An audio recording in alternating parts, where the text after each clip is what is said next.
Welcome, wanderer. You found your way into the shadows. Here, stories are not just told, they breathe, they whisper, and they wait for you in the dark. Dim the lights, silence the world, and listen closely, because every story has a way of finding you. My parents' 25-year-old ghost story. This is my parents' story. Everyone who was involved in this experience still talks about it to this day because of how bad it scared them. I've always been fascinated by it, so I wanted to share it on Reddit. Right after my parents got married, they decided to find a small place together and start their new life with each other. They found a cheap 2-bed, 1-bath house close to my dad's job.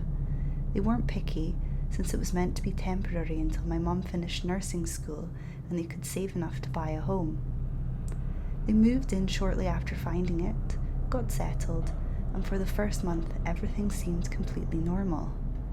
That was until my dad's grandmother gave them a little clown figure she'd found at a yard sale. It was one of those vintage wind-up ones that spins in a circle and plays a creepy old children's song. My mum had always hated clowns and thought it was unsettling, but she didn't want to be rude, so she put it up on a shelf in their kitchen and tried to ignore it. Not even a week later, she started noticing it would randomly spin and sing by itself. Sometimes it would start up when she walked past it when she was home alone, and in the middle of the night for no reason at all. It kept happening until she finally decided to throw it out. She tossed it into the trash and figured that was the end of it. A few days later, after the garbage had already been picked up, she walked into the kitchen and found the clown sitting right back on the same shelf. My mum was freaked out and showed her mother-in-law. The second she picked it up, the clown's head started spinning rapidly while the rest of it stayed still. My dad's mum, who's very religious, immediately started praying over it, then drove straight to the dump herself. They never saw it again, but after that, everything in the house just seemed to get worse. One day, my mum was in the driveway unloading groceries when she saw a tall man in black, standing about 10 feet away from her by a tree, staring directly at her. She tried not to make eye contact and started walking up the driveway. He first began walking towards her, but then sped up. My mum luckily made it to the front door in time and locked it. She told my dad about it, but he brushed it off and said it was probably some random creep or a crackhead, and they most likely wouldn't come back. A while later, her niece and nephew came to stay for a night whilst my dad was out fishing. In the middle of the night, they ran into her room crying, saying a tall man with a black hat had been standing over them. It kept happening every time they stayed over, until, eventually, they refused to come back. A while after that happened, my dad was out fishing again when my mum heard a loud crashing sound coming from their spare room. It was a room with a pool table, a desk, and a couple of chairs. It sounded like all of the furniture was being violently thrown against the walls over and over. She freaked out, thinking someone had broken in, and immediately called her mum, who told her to leave the house and call my dad. My dad came home. When they went inside, the room was completely untouched. Everything was exactly where it had been. After this, my mum refused to even set foot in the house if she was going to be home alone. Anytime my dad was gone, she either went to her mum's house until he got back. But even that didn't stop whatever was going on. Not long after, an old dishevelled woman started showing up in their yard at night. She'd stand under a large oak tree in front of their house, mumbling to herself for hours. She did this several times a week. Around the 10th time, my dad finally had enough. He went outside and yelled at her to get the fuck off their property. She slowly looked up and whispered, "You can't take us all." Whatever that meant. He told her to leave or he'd call the cops. She turned around and walked away. They were both extremely spooked by this, but she never came back, so they forgot about it. A month or two went by, and they noticed that their electric bill had been very high for the past few months. My parents were very cautious with their energy use because they didn't make a lot and they were trying to save up, so they were very confused. They contacted one of the owners of the house to come check for electrical issues. The house had belonged to two brothers who inherited it after their father died. My mum didn't want to be alone when one of them was scheduled to come by, so she asked her mum to come and stay with her that day. Her mum knew everything that had been happening and decided to hang crosses up on almost every wall of the house, including one above the front door. When the guy showed up, he literally stepped 1 foot across the threshold and immediately jerked his foot back and said he was going to call someone else to deal with it. Later they found out through a neighbour that the brother's father was a tall, mean man who had always worn a black hat. I guess he didn't want anyone living in his house. Anyway, by this point, my parents were trying to leave as fast as they could. My dad picked up 2 extra jobs just to get them out faster. They saved up every last dollar until they finally had enough to leave. Once they moved, everything stopped. Whatever was tormenting them left them alone. About a year later, they were living a normal life in a new house right across from Dad's parents. One night they were driving home from dinner and decided to take a shortcut. Out of nowhere, their car broke down in the middle of the road. When they got out, they realised they were broke down right in front of their old house. My dad immediately jump-started the car and got the hell out of there. That was about 25 years ago. Nobody in my family has had any strange experiences since then. The old house isn't listed anymore. I have no idea if anyone lives there or if it was just abandoned. I've never gone near it, and I don't ever plan to.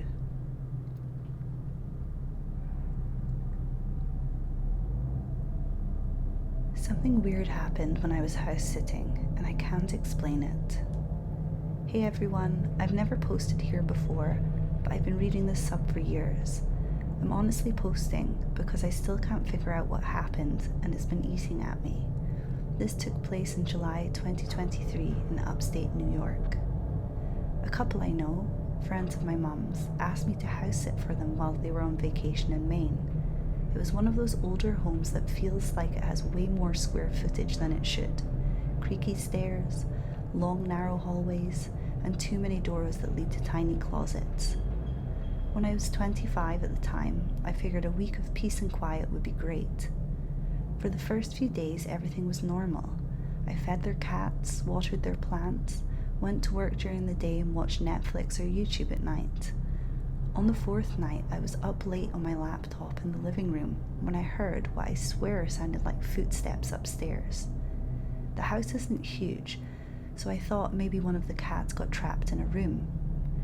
When I went up, both cats were asleep in the master bedroom. I figured it was just the house settling, but the sound wasn't random creaks. It was like a person walking slowly across the hallway. The next night, I woke up around 3:30 a.m. I wanted to say, because I heard something slide across the floor above me. It was like a chair being dragged. I texted the homeowners asking if there was anyone with a key or maybe a neighbour checking in. They said no, just me. The part that really messed me up happened the night before they came home. I was in bed scrolling on my phone and I heard whispering, like actual whispering. At first, I thought it was the TV downstairs. I leave it on low sometimes. But it was coming from the hallway. 2 distinct voices, one male, one female, but super soft, like they were trying not to wake me. I grabbed my phone's flashlight, opened the door, and the second I did, it stopped. Dead silence. I checked every room upstairs and found nothing. No open windows, no sign of anyone breaking in. Here's where it gets really weird. When the couple came home, I casually mentioned the noises, half joking, hoping they'd say, "Oh yeah, the old pipes or something." The wife went completely pale. She said, "You heard them too." Apparently, every house sitter they had has mentioned people talking upstairs or someone walking in the hallway. They told me they had the place checked for wiring issues, animals, whatever, and nothing came about. The husband even said he once stayed up all night trying to catch whoever it was, but never saw anything. I didn't believe in ghosts before this, and honestly, I still don't know what to believe now. I've been in a lot of old houses, and none of them ever felt like that one. I still think about those whispers sometimes, not because of what they said, I couldn't even make it out, but because it sounded like they were standing right outside my door. Has anyone ever experienced something similar whilst house sitting or staying somewhere old? I just want to know if there's a logical explanation for this, or if I should accept that some things just don't make sense.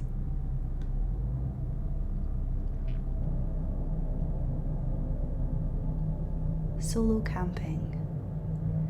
This story takes place in southwest England. My dad used to tell me stories about how he would roam off into the moors and down the coastline of Dorset and Devon and end up bivvying or camping wherever he found himself at night. He once tied himself to a rock because he was scared of sleepwalking off the edge of a cliff. Because I was bored one summer, I decided to follow in his footsteps and have a go at camping out on the moors for a few nights by myself. The first night passed uneventfully. I was tired from walking all day and just hit the hay. The next day I walked further on into the northern part of the moor. It was overcast and chilly. Around late afternoon, I found a low mossy stone wall partially circling some scrubby trees and decided to pitch my tent in there. I spent the evening poking around the vicinity, finding traces of wall, little cairns dotted about. There was also a standing stone on which coins and hair clips had been placed. Occasionally you can find these offerings where there are stone circles. People will place small items on and around the stones, presumably as offerings, or for another purpose I am not aware of. I looked around for signs that this particular stone formed part of a stone circle, but I could find none.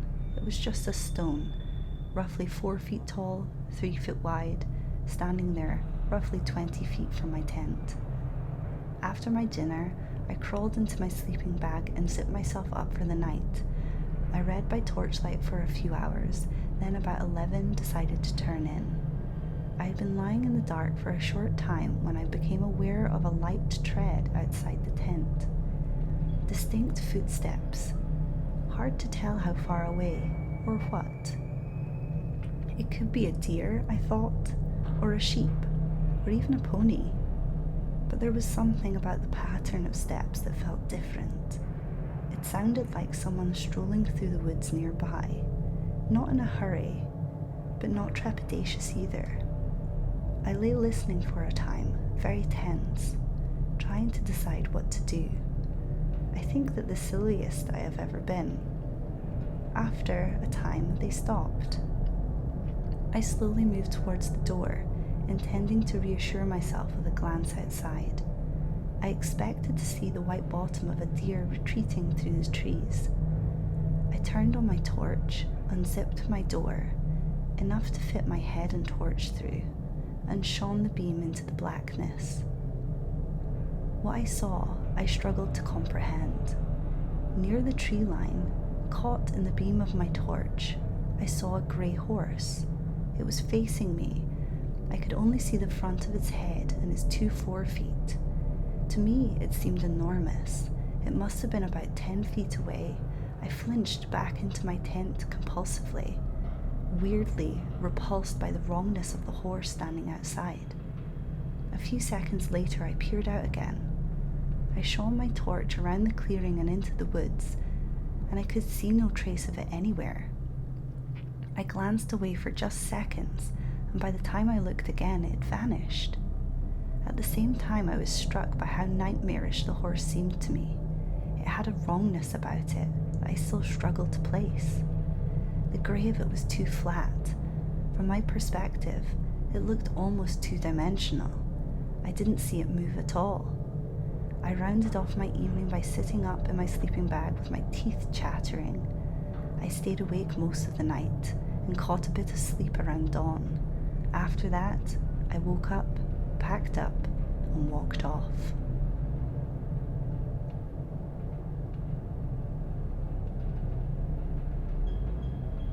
Story I heard but haven't forgot. I haven't really told anyone this, but I was seeing this guy about 5 years ago. Super logical guy. Wasn't spiritual, whereas I've always been spiritual and fascinated in ghost stories. And he told me a few stories that have stuck with me ever since. The first one was about some of his relatives who moved into this gorgeous old house. It had a huge dining room, the kind of room you'd want to show off, but weird stuff started happening. Lights would turn on by themselves, or they'd find things moved around when no one had touched them. Little stuff at first. They just shrugged it off, thinking maybe it was bad wiring or forgetfulness on their part. The wife would go for jogs around a park nearby, and every time she did, she'd see the same old woman sitting on the bench. Eventually she said hello and they got talking. When the woman found out where she lived, she got this strange look on her and said, "Oh, that house. A lovely family used to live there. The grandfather took his life right on the dining room table." After that, she obviously couldn't look at the house the same way again, especially the dining room. It was almost a sign for her to see the same lady every day as a warning. I remember him telling me it was a very brief conversation they had that had left the wife unsettled after learning that. The husband didn't believe her, but one night they both woke up to a sound. A heavy creaking, like someone was pacing back and forth on the wooden dining room floor. He went downstairs, but when he got there, everything was still and silent, except the chandelier was slowly swinging back and forth. After that, they stopped using the dining room. Eventually they moved out and obviously never looked back.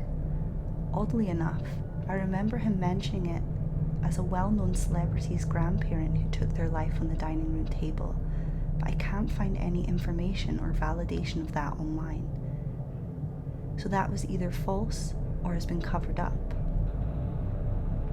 Then he told me another story, this one about the house he grew up in. It was an old family farmhouse that had been used in his family for generations back in the 1930s. His great-uncle was just a little kid playing outside with his brothers. Their ball rolled into the road and he ran after it. His dad, who was working nearby, saw what was about to happen and ran to stop him, but it was too late. The boy got hit by a truck right in front of his dad and brothers, which is so tragic and devastating. But ever since then, every Christmas, there's this old photo of the boy they keep on the mantle, and every year, without fail, it falls. No one touches it. It just drops. They say it's his way of saying hello, and honestly, even thinking or hearing it secondhand gives me chills.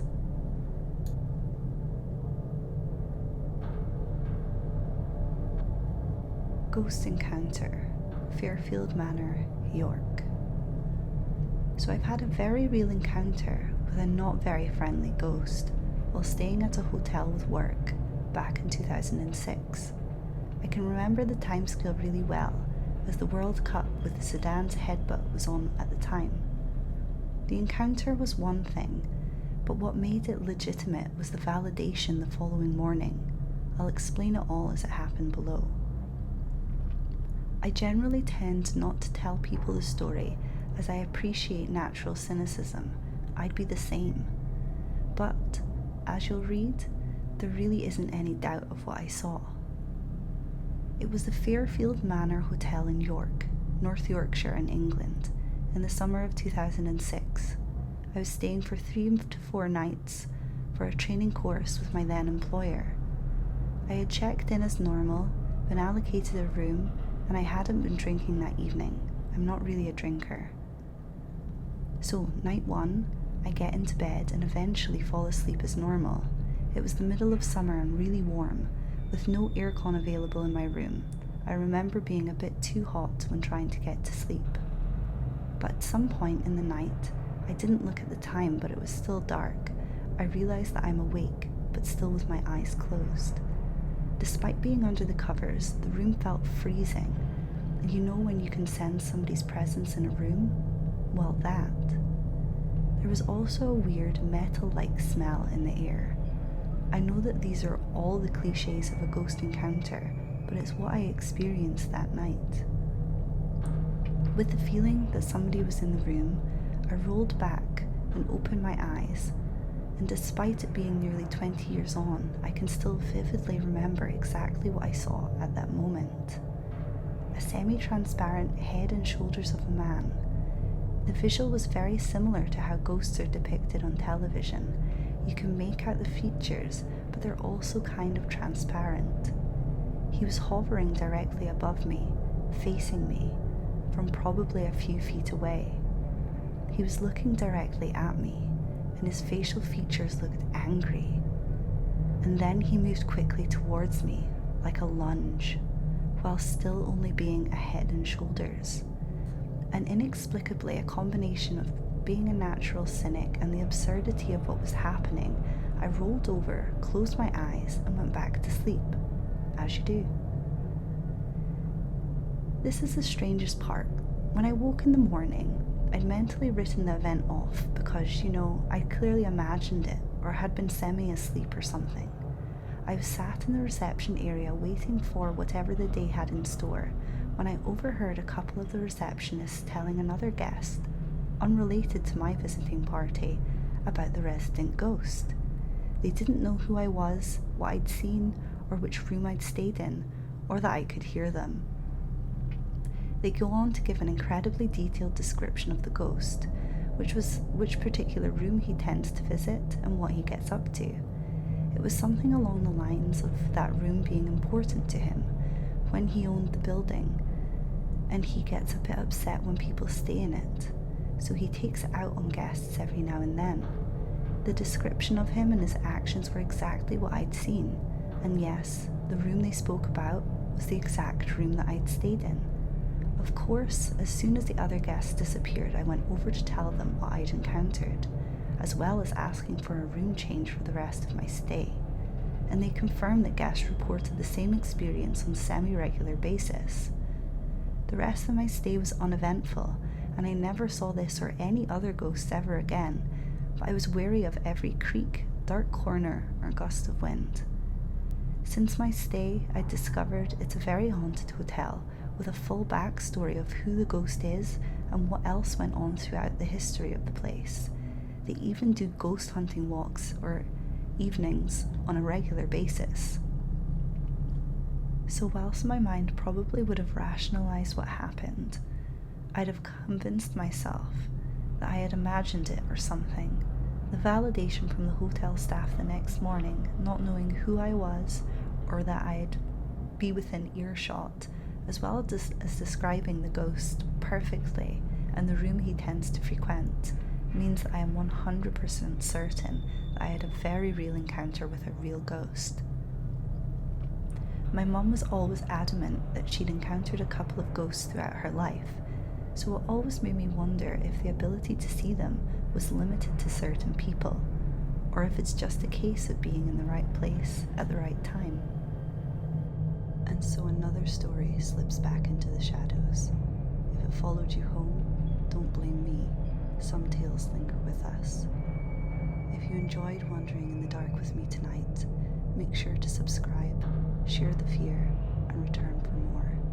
Until then, keep your doors locked, trust no whisper in the dark, and remember, the next story